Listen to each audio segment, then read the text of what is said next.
ลุมก็พาหนึ่งนี่พี่น้องว่าอยู่เทิงยังพาหนึ่งนะพี่น้องอันนี้จะเป็นอยู่ลุมเป็นพาหนึ่งพี่น้องทีมงานชุบเบือยนะเขากินอะไรมากินข้าวนำกันพี่น้องชีเลยไปยึกยาเลยเว้ยเอาไว้ลุงเหี้ยงั้นบุ้ยลุงเงาอีกรอบบุ้ยตู้ปึ้งครับตู้มันจะบึ้งจึงตะวันไหนโยกตู้nào em pernah pusing rồi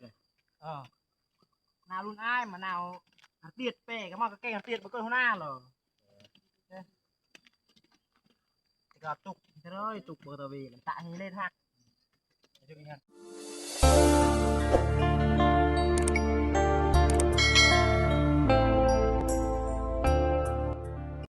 ขอครับทักทายสวัสดีเดสวัสดีคนที่นั่งว่าดีพังลาและพังไทยพังเพชรนะตอนนี้มาพอกับซองมาคอนซอนสปัญญาอีกแล้วพี่น้องมียังพี่น้องออกให้ออกหน้าเก่าเนาะมีบรรยากาศอยู่ให้พี่น้องตอนนี้ออกให้พี่น้องเพราะว่าออกสายให้พี่น้องออกสายให้กระดองพี่น้องลอยเอาแห้งกันพี่น้องตอนนี้ก็เวลา6 โมงพี่น้อง7 โมงยังเฮ็ดอยู่เฮ็ดกินอยู่พี่น้องเพราะว่ายังผักกระดูกงัวหรือว่าแกงกระดูกงัวไว้ง่ายพี่น้อง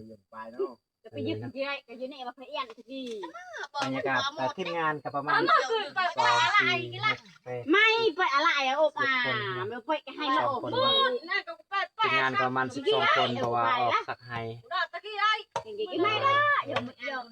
เอาแห้งบันกับกูด่าอะไรเอาแห้งกันแล้วก็ฮอดมือฮอดยามแล้วก็บาคอนที่สักให้บาคอนพี่น้องเพราะว่าให้บาคอนอยู่ผู้เขาพี่น้องเพราะว่าบาคอนต้องเอาให้เขาก่อนประมาณเวลาเดือน6คุณบาคอนที่สักนะครับตอนนี้เอาแห้งเขาก่อนเอาให้พี่น้องให้น้องกันไว้ง่ายนะพี่น้องเนาะไปตามกันเลยพี่น้องนี่แมนเอื้อยกำลังดังไฟพี่น้องไอ้เฮ็ดเอื้อยกำลังดังไฟอันนี้เอื้อยกำลังไฟแล้วก็เอื้อยผู้นึงพักกระดูกงัวเห็นบ่กำลังสีแกงนะพี่น้องอันนี้นะเห็นบ่นี่ให้เพิ่นเลยนี่แหละเจ้าภาพให้พี่น้องตาดองเจ้าของให้เลยพี่น้องนะตาดองเลยทีมงานชูโบทอยวันเนาะแล้วมันนึกชื่อเป็นธรรมดาใช่ไหมน้องนี่เห็นไหมนี่นั่งเนาะเพิ่นให้เพิ่นกว้างเติบพี่น้องใส่เครื่องหิตาประมาณนั้นเลยพี่น้องให้เพราะว่าเปิดผากเซพี่น้องเจียนนะป่วยไปมันเกยตัวตะไม่ตัวตะมันก็เจียนไปอยู่ตะไคร้โยกมาแล้วโยกมาแล้วเป็นลังถ้วยนะพี่น้องตั้งมึงก็เจียนเยอะกินทายแล้วอันนี้กูบ่าวกระดองเมืองใต้บางโคตรเลยไปตามกันเลยพี่น้องนางเราจะชายคือเบิ้ลใต้ได้ประได้เต็มผักกระดูกงัวพี่น้องหลังจากกินแล้วเดี๋ยวก็จะถ่ายอีกกินข้าวแล้วก็เริ่มซักให้หน่อยพี่น้องเพราะว่าเอาเสียมซักพี่น้องเอาเสียมซักบ่มีไม้เพราะว่าดินมันแข็งพี่น้องดินมันเหนียวเลยเพราะว่าเอาไม้ซักบ่ได้ก็เลยเอาเสียมซักนะพี่น้องเนาะซักทางไปทางมันพี่น้องแล้วบางคนที่ไทยต่อไปนะพี่น้องเนาะเจ็บไปได้ไหมเนาะสบายดีอีกครั้งนะพี่น้องเนาะสบายดีพี่น้องนี่ฮอดเวลากินข้าวแล้วพี่น้องมากินข้าวกันพี่น้องมาจากตรงนี้ยังนะพี่น้องเนาะงานเกมกระดูกงัวใส่เห็ดยังเห็ดเข้มมาแม่ใส่กับเห็ดเข้มนะพี่น้องเนาะมากินข้าวกันพี่น้องลุมก็พาหนึ่งนี่พี่น้องว่าอยู่เทิงยังพาหนึ่งนะพี่น้องอันนี้จะเป็นอยู่ลุมเป็นพาหนึ่งพี่น้องทีมงานชุบเบือยนะเขากินอะไรมากินข้าวนำกันพี่น้องชีเลยไปยึกยาเลยเว้ยเอาไว้กินข้าวนำกันพี่น้อง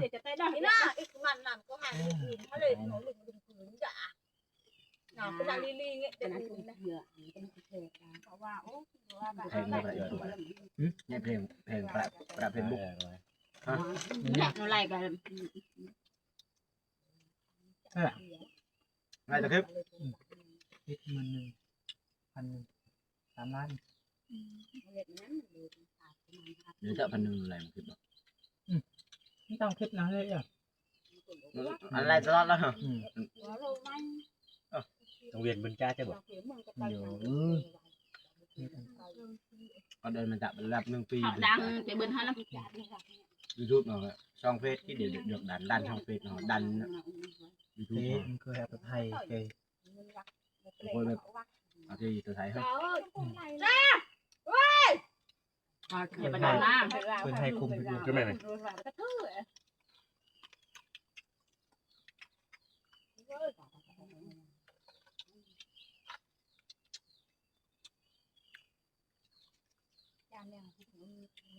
อันนี้แม่ฮุบที่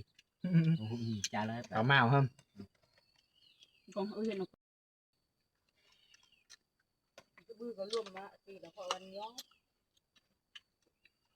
กไปหมด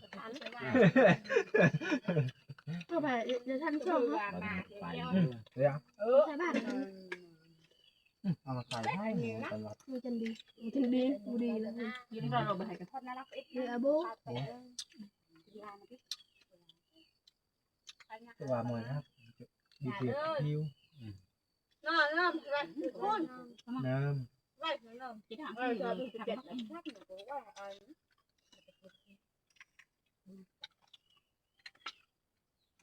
ว่าขนาดบ่ตัว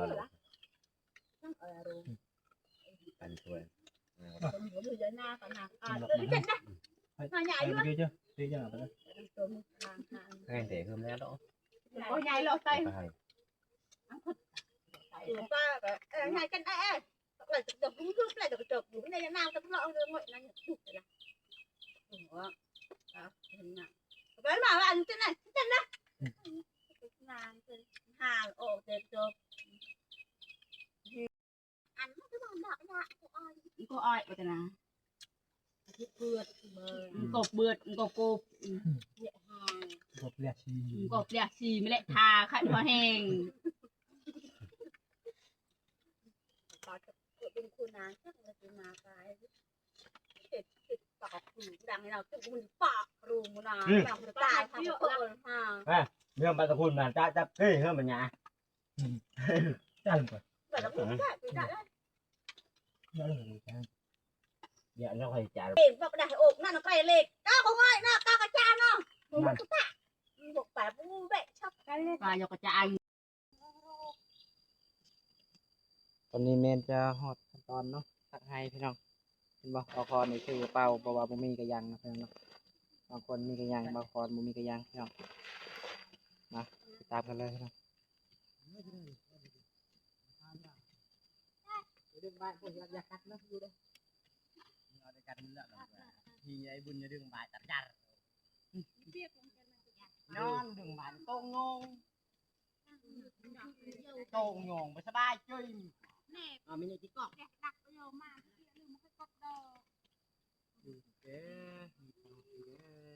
ai của đấy nó phải bật đi chân này đây ăn thân xe thì cái bu đây là thứ đó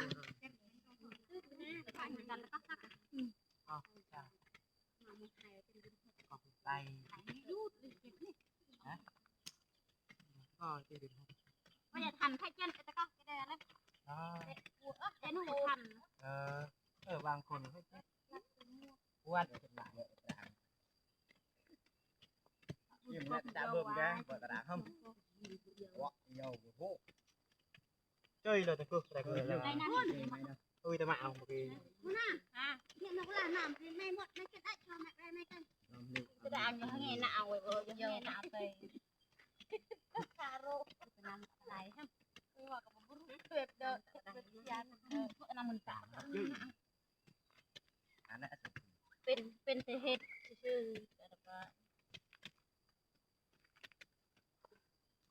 được lại luôn nó bảo มาให้ โอ้ยพี่น้องเด็ดนี่พี่น้องเอ้ย ด้วยกันนี่พี่น้องเอ้ย นี่เหรอ หนังมันวันละโชว์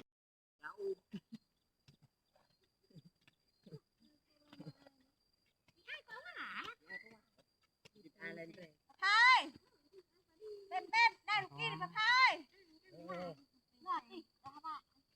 à lâuลืมปลาพาตีตำปูกลับ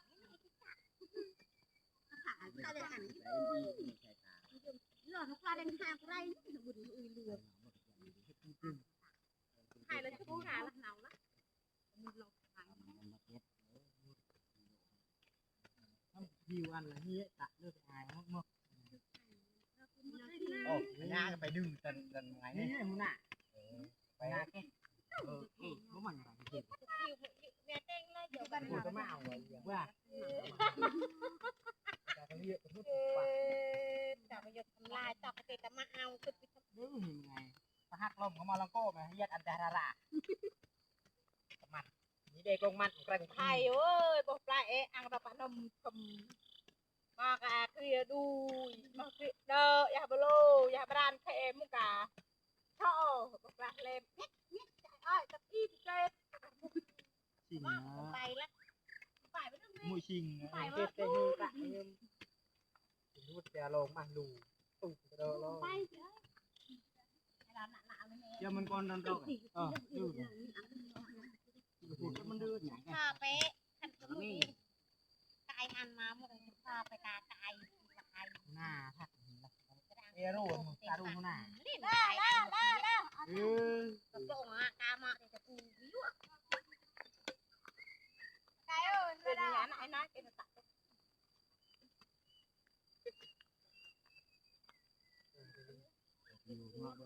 นำมาดักดาวไว้ที่โตกี้ว่าอันนั้นเป็น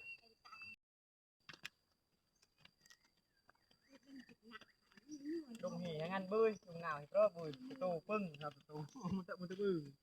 chừng các bạn lại vô cái tụ nào, thế, em pưng chính được rồi, nào luôn ai mà nào tiệt về cái mà cái cây tiệt một cơn na rồi, cái tục thế thôi, tục bờ tàu về tại như lên hạt, cho cái tiệt cho cùng bạc ngày mới đúng không, cho người taเป้เงี้ยรันมุนา เต็ม ที เปียกนี่เต็มหยา ชึบเลื่อมชึบทำมุกเนไงมักเสียกับเปลือกมักชึบฮีตอนฮีนึงเครนแล้วมักมันน่าไปเรียกนั่งเครนสิมันนั่งนาชึบไงมักนาชึบมักเอ้ยลอยละเก่งด้วยละเก่งน้อยด้วยเลยด้วยเนาะชึบถึงเบ้ถึงอะไร nên là kỳ nó dầu liếc đi ai bước miếng ไอ้ไม้ dầu mưa tuần một kỳ cột căn nó mắc một tạ nó lục nhỉ lê cồn tạ tạ là một pi lợi hạt ầu tạ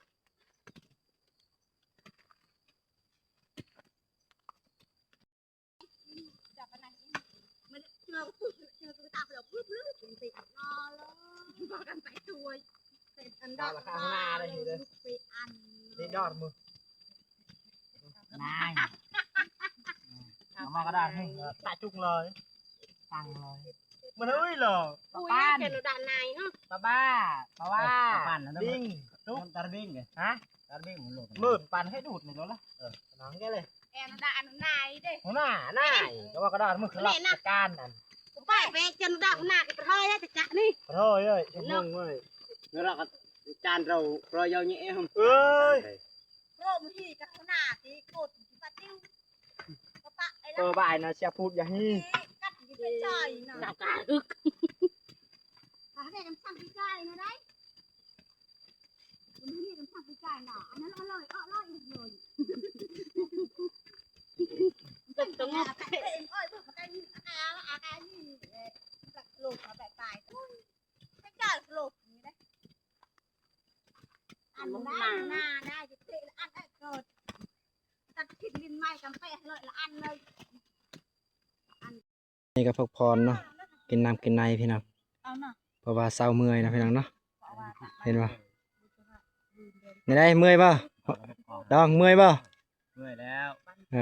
เห็นได้เมื่อยก็อดทนพี่น้องเอ้ยเนาะ